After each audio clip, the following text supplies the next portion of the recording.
that's it.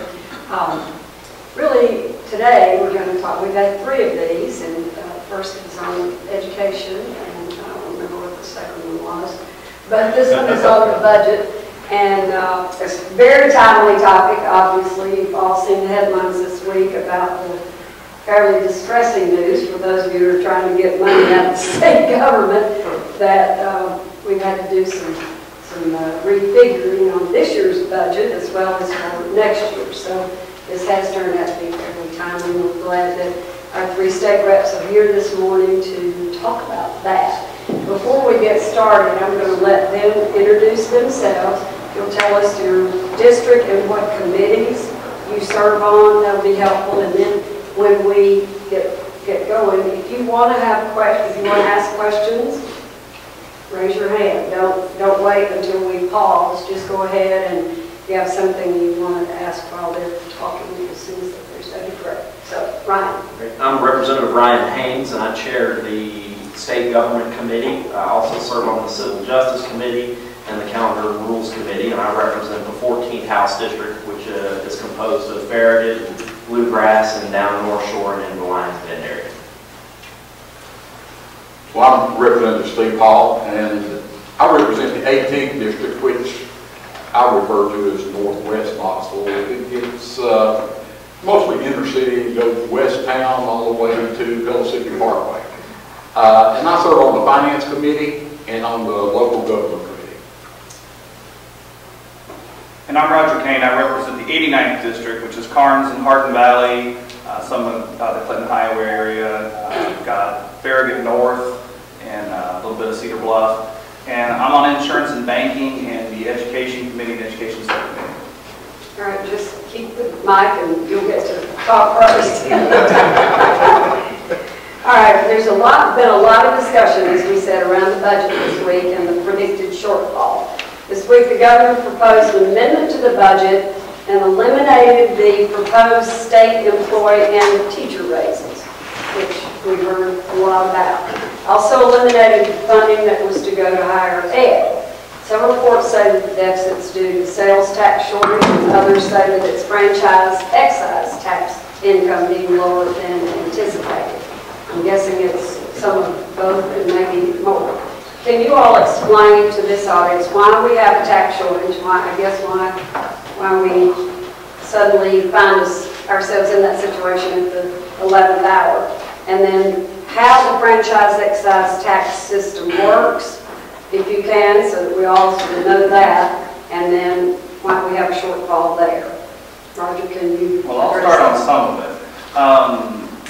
You know, we're mandated constitutionally to balance our budget. We're not like Washington where we can just kind of make up money or borrow money. And so every year we have to balance the budget, and we do it based on projections that we think are going to happen. And this year we seem to be a little off. You know, to hear somebody tell me that every bill that we pass this year so far that has any appropriations or any fiscal note is just dead. You know, that's kind of new to me. We've never done this in Tennessee before, where every single bill that we've passed through the legislature that has any kind of fiscal note is kind of dead on arrival, because we're that upside down. $277 million is the last count I heard. That's why teacher salaries are gone, state employee salaries are gone. There's a bunch of other things that are gone too. It's not just those 2 items. Those were big items that were quick and easy. Well, not easy, but you know, identifiably, you know, able to come up with. But you know, we work hard in the legislature to pass bills, and sometimes they do have fiscal notes with them that require the state to chip in. But like I said, to have every one of them, to be told that every one of them is dead. We've been there for a couple months. It means any of the work you did that had any kind of state appropriations is just not going to happen this year. But that's mandated, which makes us good because we live within our budget. But then it's kind of bad at the same time because, you know, it's like I tell people about TDOT. The beautiful thing about TDOT is we don't build roads until we have money. The bad thing about TDOT is we don't build roads until we have money. So you don't see us in the fiscal condition of like a Detroit or a California where many times they're almost ready to go bankrupt because they've done bonds and and extended debt way into the future on their citizenry. We just don't do that, but at the same time, it makes us have to lock in, and I'll pass it to Steve for more finance. Steve, you're on finance. Any insight? Well, it's hard to follow Roger because he got all the good points. You know, Larry Martin, who I think most of y'all are familiar with, is the head of finance down there, and he came in and did a budget presentation about the shortfalls to the finance committee. And what he was saying, you know, they project money ahead, you know, what they anticipate receiving in tax revenue. The sales tax revenues are down, and he sort of attributed that to the weather and you know, people not getting out shopping, spending money, because we're basically running on the sales tax. That's our main source of tax revenue collection. The F&E taxes, they're set up differently, and I'll try with my limited amount of knowledge that I know about F&E taxes, that even though I did have to pay them for years, but what has happened, some of it is that you project what your inventory is going to be, or your inventory is, and then you pay the tax in, and lots of people, then some of the bigger companies come back and they say, well, we inventoried, and we said we had 500 of these, and we just had 2. So now we want a refund of all this money, and that's been happening a lot. And he said there's some other factors that are figuring in, plus the fact that this tax, the main part of the tax is due April the 15th, the same time as your income tax. But they're not real hopeful that they're going to get $277 million. And so, with that being said, they have started making these cuts. Now, the cuts that the governor has proposed are not necessarily what it's going to end up being, because there will be, I'm confident there always is, there will be people that will say, well, let's, instead of, let me back up for a minute. Mr. Martin did say that they went in and took big items, like pay increases, to come up with this. There may be people come along and say, well, let's take $2 million out of this one and try to get up to this. And really what we're talking about, the governor's budget that he proposed back in February, I think it was like $170 million down, and he had that 170 figured in there. What we're talking about now is about $170 million, somewhere right in there. So that's what we're dealing with now that's different from the budget. And so there may be some suggestions, whether they go anywhere or not, and there may be making additional cuts to get some of these raises back to these teachers and state employees.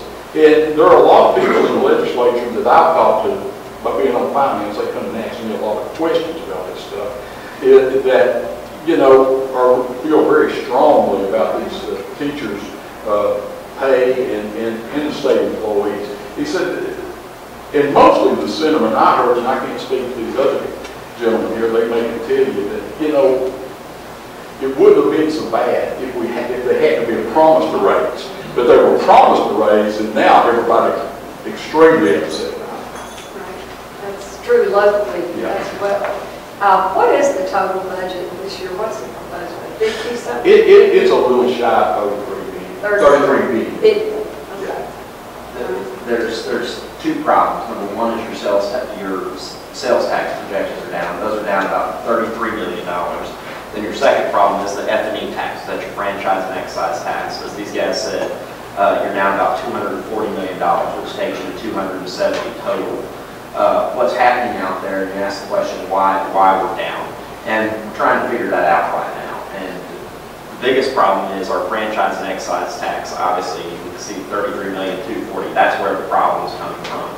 And what we suspect has happened, and this was kept quiet for a little while, and now it's finally out. You can only hold this stuff quiet for so long, is that companies are finding a way around paying those taxes. And there's, as many of you all know, being in business, there's good companies from New York come in and consult, they can look at our tax code and find out how they can play games and not have to pay certain taxes with goods coming in and out. And that's really what's happening right now. So is that the new normal? Are we going to see that, or do we have to address the loopholes? The loopholes do have to be addressed, and they're trying to figure out where those loopholes lie, and they're also trying to do it as quietly as they can so other companies don't find out about it and take advantage of it. And that's just the honest truth. I will tell you another area that I think the state government really needs to look at is the exemptions in our tax code. If you take a look at our budget, there's all kinds of exemptions in there. And obviously, we can't tax everything, but there are certain industries you look at. When you're taxing one industry, but you're not taxing another one, that other one's having to pick up the tab from where the others didn't pay. It needs to be a fair tax code for everyone. If you look at our exemptions, I'll give you just a couple of examples. Right now, haircuts aren't taxed. Haircuts and nail salons. If we tax that, we could come up with $600 million worth of revenue. And a lot of people say that and they think, man, that's wild. Coin-operated laundry is $25 million. So you can very quickly, if we had to, make up the revenue by, I think, making the tax code more fair and clearing out some of those exemptions. When you hear that these numbers, everybody's always shocked at how bad they are. I will tell you, the last time they put a bill up in the General Assembly to clear up some of these exemptions, it got 0 votes. Literally, the sponsor of the bill looked up at the board, and he decided, I better vote no, too. And so he voted and once you go into trying to clean those exemptions up, obviously there's a whole host of lobbyists that get hired to go fight it. But I do think in the future, that's something we're going to have to look at and give serious consideration to. I think most of us in here don't want an income tax. I know I don't. There's not a real strong appetite in the legislature right now to raise taxes. I think that's one of the reasons that Tennessee's being recognized nationally as one of the most business-friendly places, one of the best places in the country to do business. We're very business-friendly. We've got low taxes, low regulation. We're doing the right things and we're moving in the right direction, but we have to make sure that we also provide those basic services. And I think everyone in here would agree that you have to have a well-trained, qualified workforce in order to keep those rankings, and that obviously costs money. So those are issues that we're going to have to look at. I want to say one other thing real quick, something I think everybody in this room should be very concerned about, and it hasn't got a whole lot of conversation lately. But if the United States Congress does not pass a highway transportation authorization bill, all our federal funding for our roads and bridges is going to be wiped away, and the state's responsible for it. And I can tell you right now, we're not on track to pass that bill. It's I think they've got only maybe another couple months or so to get it passed. It doesn't look like it's going to happen. So I would encourage you all to write our federal delegation and encourage them to pass that. There are structurally deficient bridges out there that you drive on every day. Potholes and roads, traffic jams. It's money out of your pocketbook. And Governor Ned's word said, if you want a good economy and good schools, you build good roads. And I agree with that. So I hope that's something that everyone will take into consideration. That could make another massive blow in the road.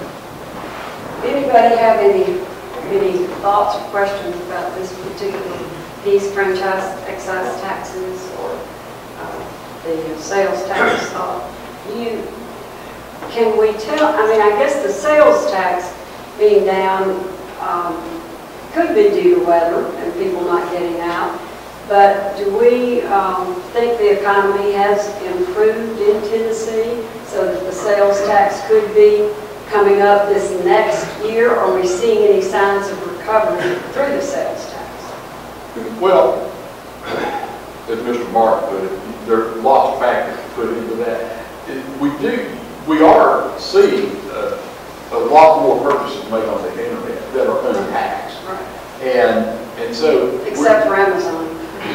Well, and with Amazon, and I haven't bought anything on Amazon in a while, but they tell me with Amazon, they just send you a letter saying you owe the state of Tennessee. Well, now it's actually deducted. Yeah. Okay. Before that, it was, but starting January 1, I started paying a lot of sales tax. Well, I haven't purchased anything. But that's one of the problems. We're seeing more and more people that are purchasing things on the internet, and we're not receiving sales tax.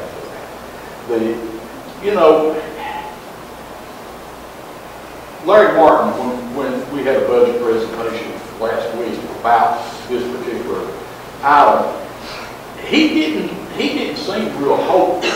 I mean, there were a lot of us on the committee that were saying, well, we should wait until, which would mean probably if the tax is due on April 15th, we probably wouldn't know how much total, probably until about the first week of May. Well, should we wait till then to do the budget? And he said, well, I really don't think it's going to make any difference. That was pretty much his thoughts on it at that point, because he did emphasize that the F&E tax is where we're really short. And so he said something's would have to be done. So what happens if you all adjourn April 15th and we get a huge surplus comes in on May 1? Will you go back in session and spend our money, or if there's a bigger shortfall than anticipated, what happens? Well, that's one of those questions that has been talked about. There's been talk about us, I don't think it's adjourned, I think they may be going to a recess for 2 or 3 weeks. Right. That was talked about at one point. But I guess there's a lot of rumors go around the legislature. People are, I never will forget, Bill Dunn, the second day I was there, said, well, what are you hearing? I said, well, nothing. He said, well, make up something and get it going. Now he was joking. That's pretty symbolic of the way it works. So you don't really, you start hearing, you talk to 3 or 4 people and, oh, this is what's going to happen. And you go over here, no, they're going to do this. And then none of it happens. So I really don't know. Ryan has been there a little longer, so he may can. He's one that makes up a lot of stuff. The Steve revealed all our secrets.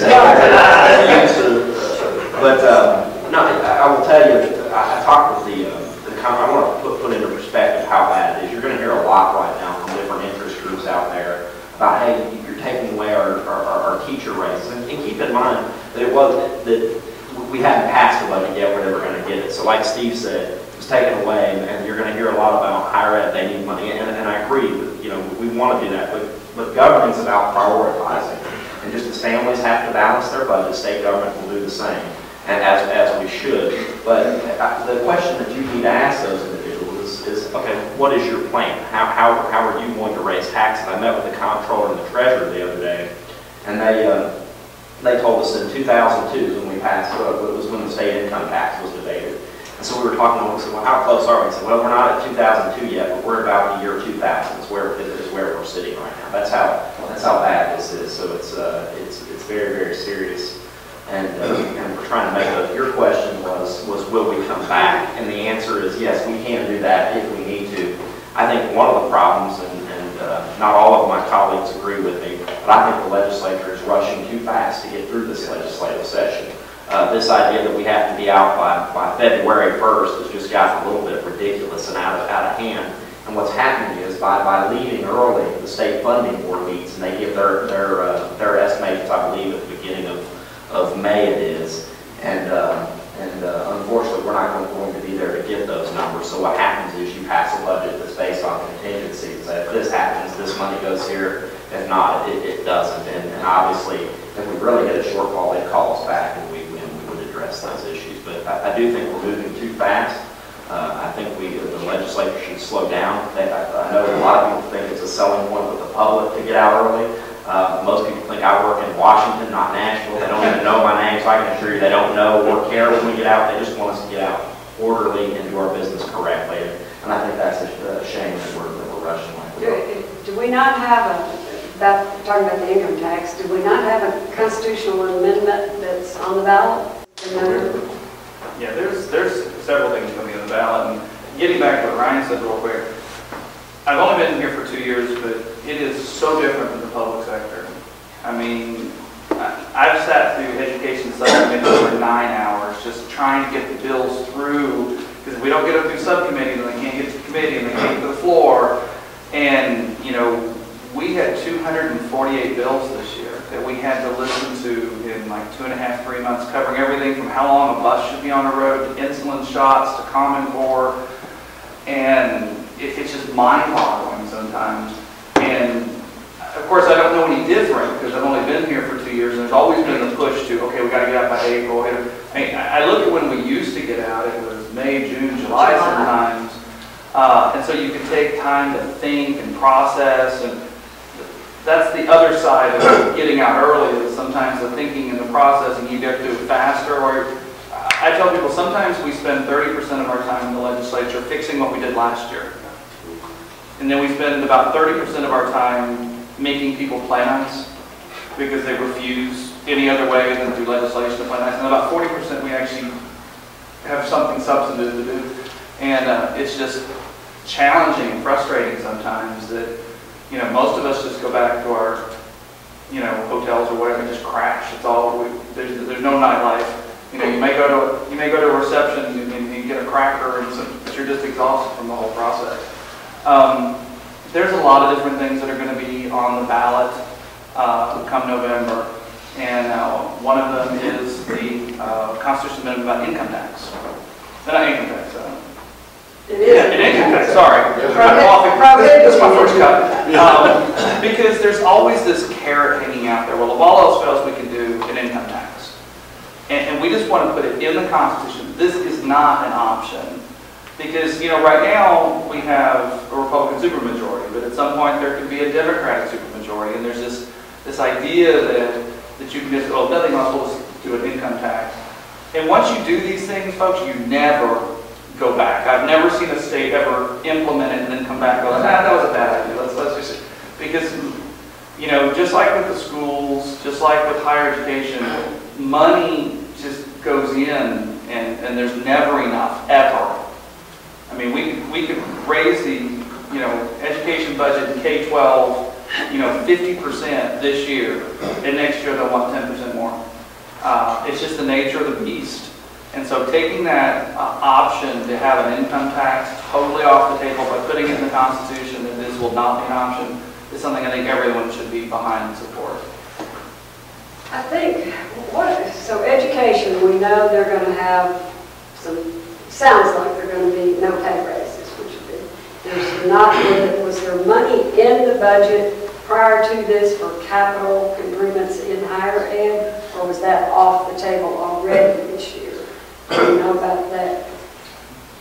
There was, and I think, I'm pretty sure there still is a substantial amount, or I consider anything over $1 million is substantial for me. You know, should be. when you get to the legislature and you start talking, people, well, that's just $5 million. $5 million is a lot of money. But there were some substantial cuts to it, but there's still money going in. I can't remember the exact figures. Did any of you have, this is probably a loaded question, did any of you have local bills, local priorities that you have tried to get passed that are no longer going to be funded, or you don't anticipate them being funded? Well, one area that we've all worked on very hard with the other, and along with Mayor Burton, is making sure that we have our, it's not a forensic center, but the autopsy, whatever it's more, make sure that we have one of those facilities, and that is still in the state budget, and that's very important. We're mandated by law to have one of those centers, and that remains. So, like I said, government's not prioritizing. That's obviously something we have to have. And I want to keep in mind that when you're looking at the levels that of our funding where we're cutting now, what we're doing is we're basically keeping everything where it was last year. That's what's happening. So we're not, you know, in reality, there are some cuts in different areas, but you know, for instance, there's a 1% provider cut for Tim Care. There's a Tim Care 1% cut. There's state employee raises are gone. Teacher pay raises are gone. Higher ed, we've knocked that, scaled that back down, and that's where you're going to get your savings from and all of this. Right.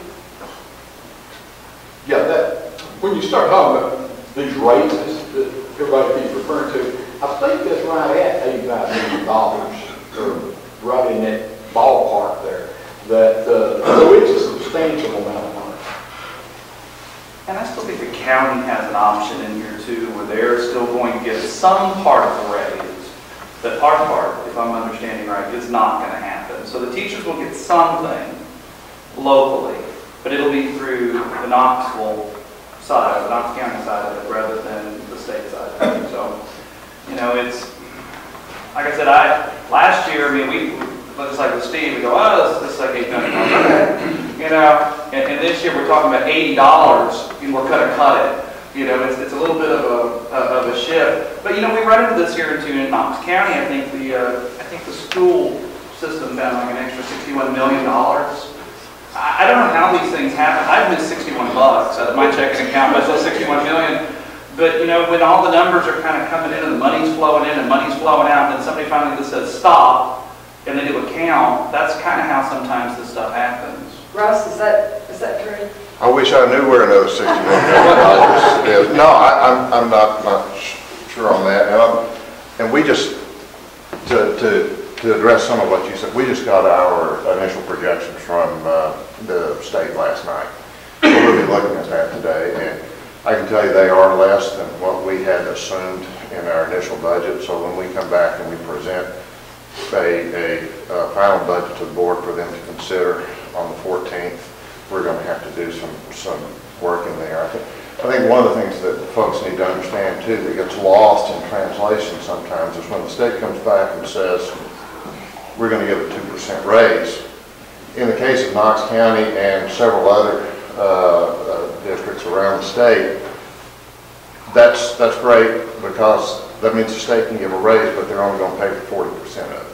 So 60% of the revenue that has to go to pay for that 2% is local revenue. So we've got to go back and work in our budget to see how that works. So when we get the projection in, it's cutting 40% of that, not the total number. So You all are in the same boat that the governor was, and talking about raises that were going to teachers and state employees in that case, and all of a sudden there's an oops, and it doesn't help the angst, I assume. well, the oops occurred while the superintendent was presenting his preliminary budget to the Board of Education. The governor was having, releasing a news release that said, "Oh, I'm not going to do these raises." So it was a little difficult for us. Yeah, I was going to go back to this. Ryan proposed possible taxes on hair salons, or nail salons, haircuts, things like that. All services, right, or a lot of services. Yeah, I believe, if I'm not mistaken, is it not a law in Tennessee that services cannot be taxed? I mean, if you go get your car worked on, you don't get the tax on the labor? That's correct, but that's what we can say. We can close up a lot of those. There are some services that are taxed.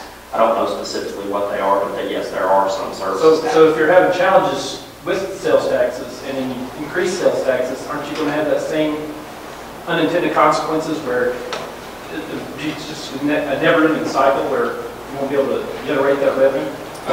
Well, you heard the economy more with the increase in taxes? Oh, I think there's no doubt in kind of increased taxes. There's hurt the economy, but you also have to recognize you have to fund these services. You have to do some of these things, or you cut, which is what we're doing. And I think the point that I was making is you've got two options: you either cut or you raise taxes. And I think the will of the legislature right now is that we cut, and that we cut. And I think that's what's happening. I think that's what's happening out there. But I do think in the future, as we go and we talk about whether or not we need new schools, we need new higher ed projects, the money's got to come from somewhere, and we can bond it. But then you end up with your money in interest payments. And one of the things that we've done very well here in the state of Tennessee is we have the lowest debt per capita than any other state in the country. And we really don't want to go down the road of bonding our roads, bonding our bridges. The Tennessee Road Builders Association isn't for that. They see that extra money that you put into interest payments is lost money, and I agree with that. I think we should be a pay-as-you-go state.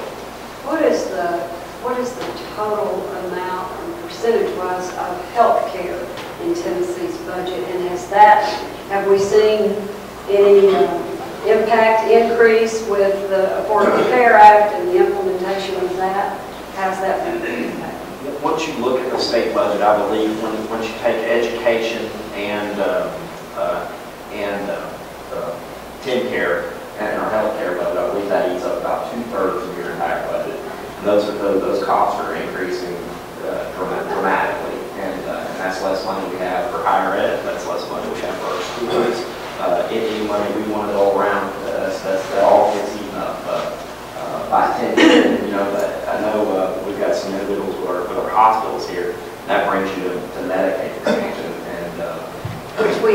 done in Tennessee yet. If we get some kind of approval from the federal government to expand or to cover people in our own exchange, how's that going to, how's the budget impacted by that?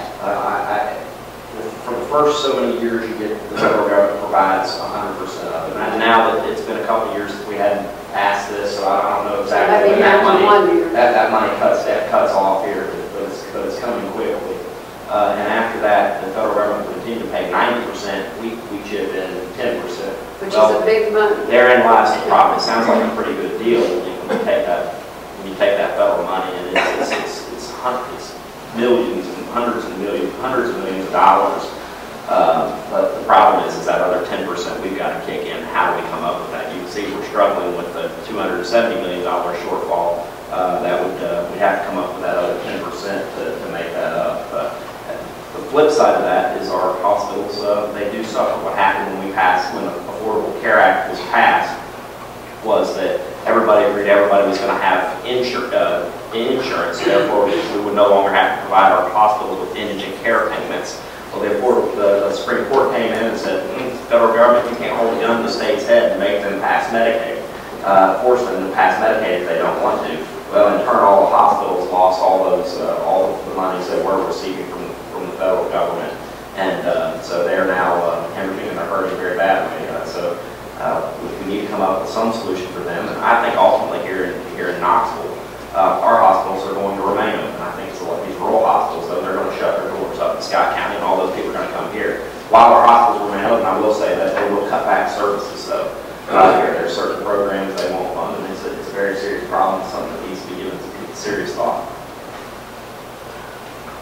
Well, on the Medicaid expansion, the feeling I get from being in the legislature is the fact that what happens when the federal government quits paying 100%.